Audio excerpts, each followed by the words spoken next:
Alright, this first video was filmed the 22nd of November in 2019.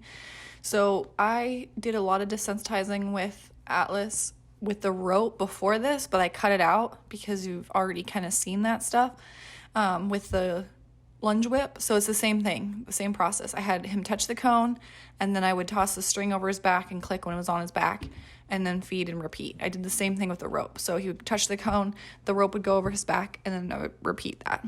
So I cut that part out, and then now I just put the lead rope on. This is the first time he's actually had the lead rope attached. Last time, in the previous video, he had just the piece of twine attached. So this is his first time with a lead rope. So it's a big difference for him. So I don't immediately start leading him. I just have him stand there and target because I want him to feel the weight of the clip and the rope. I want him to see it under his nose and not freak out. So it's just kind of like, okay, stand here, feel the lead rope, nothing crazy is happening. And then I'm just kind of moving the target, like it's in front of his nose, it's off to the left, it's off to the right, and just making sure he can move his head and he's not horribly worried about it. And then as long as he can do that, I feed a lot, and then I just take it off, and then that's it for that day. Like, I don't need to push it. He was really, really good. So this is the 25th. So I have 3 videos for November of 2019, and I put all 3 of these leading ones together just to kind of show the process, because I only worked with him 3 times in that month.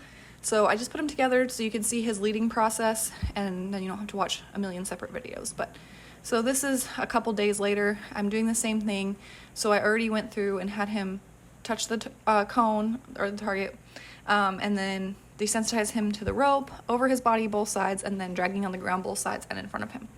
And then I went ahead and attached it, and then I'm reviewing by just having him touch the target. So I also did a little bit of just leading review with my hand on his halter. I did do that on the 22nd and today, the 25th. So, or that day. That was my prior process. So I'm just building up one step every single time. So this day I actually do some leading with him, but the day previous I didn't. I just want to build it up and have him nice and confident. And I want his attention on that target. I want him to see the rope, but I want him to be confident, like, okay, it's just the same game I know. Just touch the target, I'm gonna get a treat. It's no big deal. So that's the goal here. And really, the target has been a game changer, because previously, like you've seen in the other leading videos, which you should watch in order because it goes in order over months of me training, just because I didn't have the time.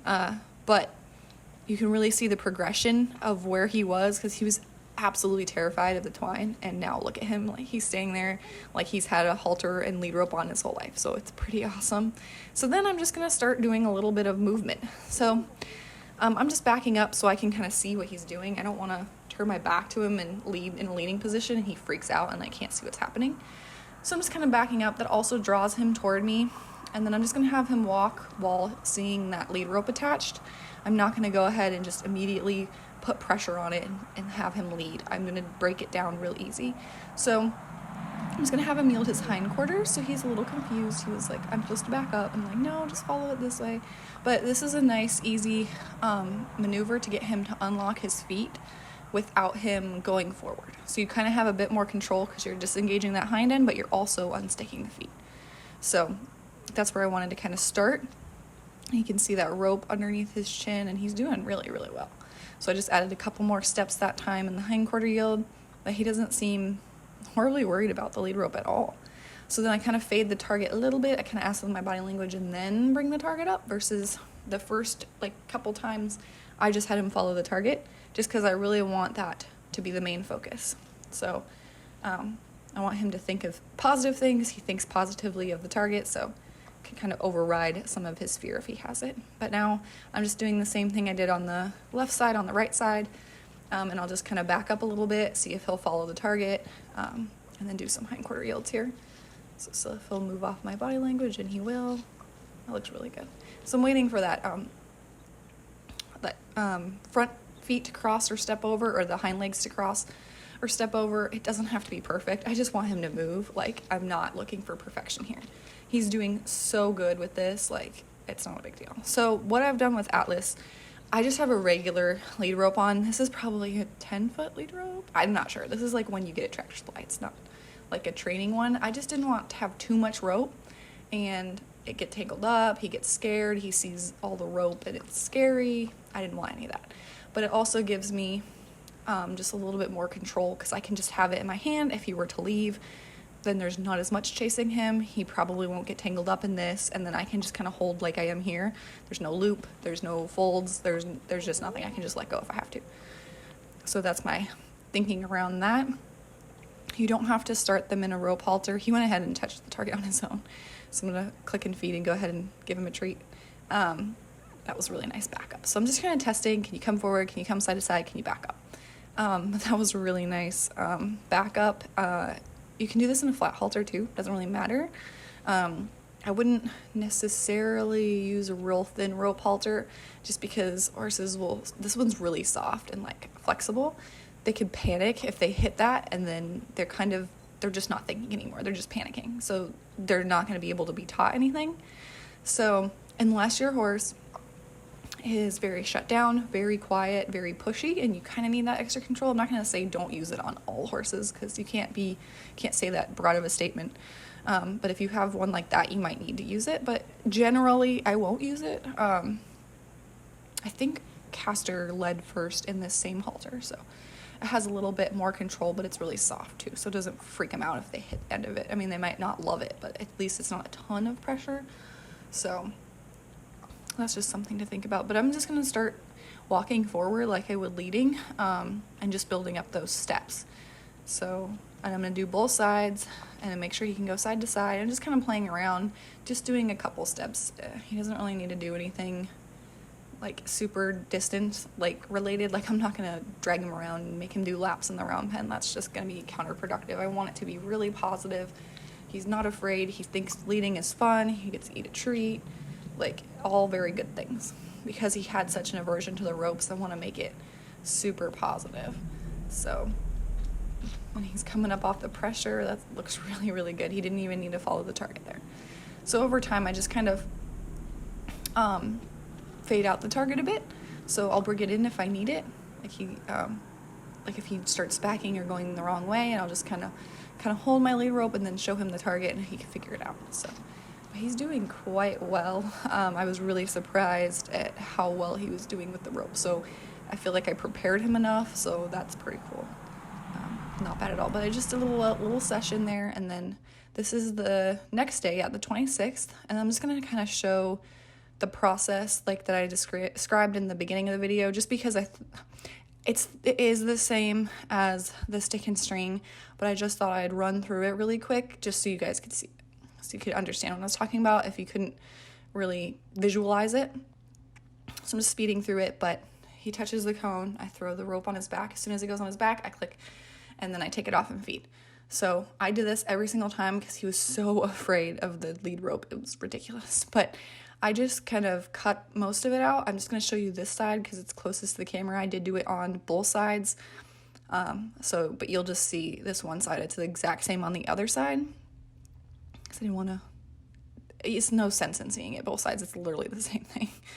But he used to be terrible with it up around his pole and his ears, and he was really, really good there. So I cut out the other side with me on the right side. It's literally the same. And then I'm going to go ahead and clip this on. And he's just kind of anticipating. I don't think he's super worried. He just thought maybe I wanted him to back up because he could feel pressure on his halter. But yeah, he's doing pretty good here. So I just start off like I did the other lesson, and he just stands there. I just have him target a few times, be like, remember this, like we're not going anywhere. I'm not going to immediately put pressure on him. I'm just going to have him stand and touch the target and be like, okay, wearing the lead rope is a good thing. Feeling that pressure on the halter is good. And I'm just going to reward him a bunch from both sides. So just switch to the right side and do the same thing. But I only worked with him those 3 sessions in this month. I have 1 session for December of 2019. I didn't work with him at all in January, and then I do have a bunch more in February, but I just want to kind of explain the timeline so you can understand. It just makes sense. It's just the context to the videos, because these are his November ones. I believe the previous one was in October. If that one might be in November, but everything else before that I know for sure is in October. So he's only having a few lessons per month because if you haven't listened to the other videos, I'm working full-time and I'm going to school full-time. And I have 4 other horses. I was a bit over my head.